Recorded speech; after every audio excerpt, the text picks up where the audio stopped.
Be ready. Start. A very eventful year has just passed. The common man has reaffirmed his belief in democratic values and restored our distinction as the largest living democracy in the world. On this occasion, each one of us has to ask ourselves in all humility whether we have followed the inspiring example set by the leaders of this ancient land. Have we comprehended the new national ethos and adequately responded to it? In this context, it is disappointing that the professional classes as well as business and industry have not shown sufficient evidence of their being prepared to accept their share of national responsibility. The future is unfolding itself. What are our immediate preoccupations and aspirations for the future? The coming elections to the state assemblies afford an occasion for all political parties to prove their dedication to democracy and cleanliness in public life. What is important is not the result but how it is achieved.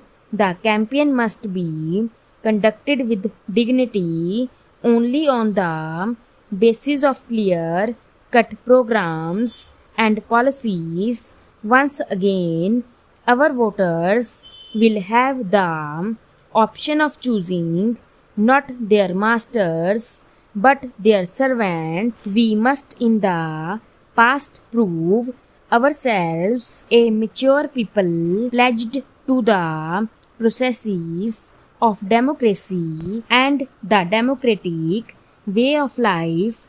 Our people should be enabled to exercise their franchise without fear or hindrance. My government will guarantee this, the basic birthright of every eligible voter. Let the free will of the people prevail and all will be well. Whatever the result, this is my firm belief.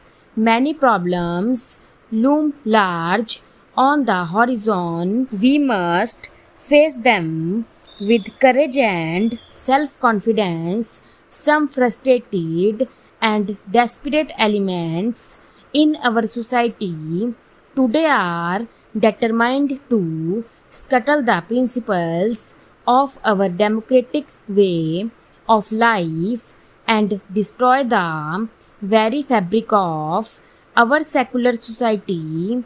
While every one of us is entitled to freedom of expression in appropriate forums, no one should be permitted to drag each and every issue to the streets, excite dormant passions, advocate disrespect for law and order, and incite violence. Such a policy of unwarranted confrontation, backed by provocative action on the slightest pretext, is a challenge we as citizens of a free country need to face with determination. Let not a few misguided and disgruntled sections of society imagine that they can hold the rest of us, the law-abiding citizen,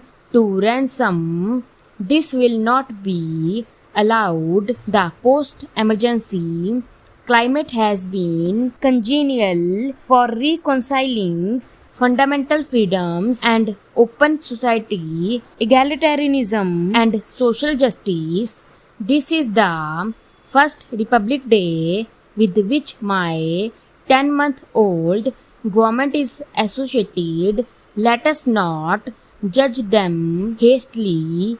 Let us rather take note of what has been achieved. It has resorted to public life, the essential attributes of a mature democracy. On the economic front, my government has sought to concretize the Gandhian concept of employment oriented rural development and to bridge the socio-economic disparity between the urban and the rural areas. For the first time since independence, our political life is not dominated by one monolithic political party.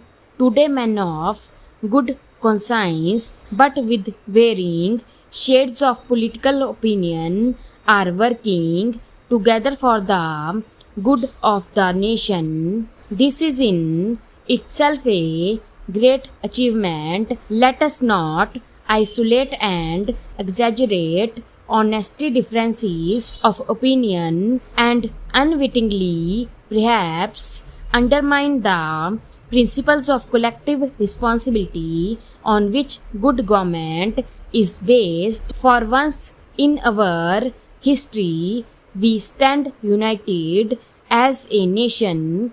India is one country and Indians are one people. Let no one underestimate our strength or take us for granted. Our continued progress on the agricultural front and our determination to reach the benefits of planned development to the rural areas and to the economically weaker sections of society will better the quality of life of millions of our countrymen. This requires resolute political will and determined administrative action.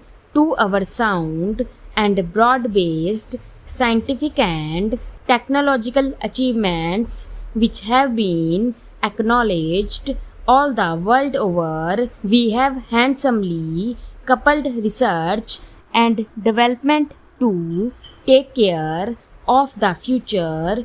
Today we are recognized as one of the 10 most industrially advanced nations in the world. India's very significant manpower contribution to the United Nations pool of technical and administrative talent and experience is matched only by our bilateral technical assistance programs to our friends in Africa, Southeast Asia, and West Asia. While we may take justifiable pride in these achievements, we must guard against complacency in thought and action.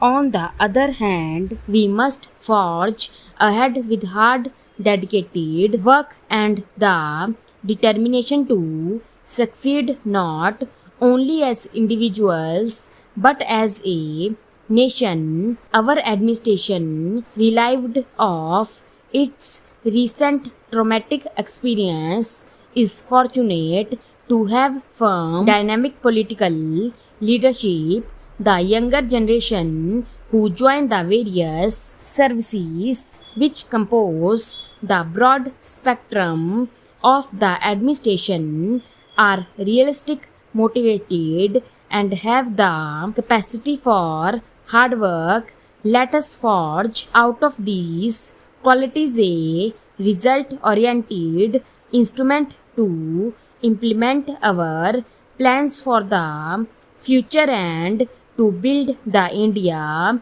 of our dreams. Now onwards, stop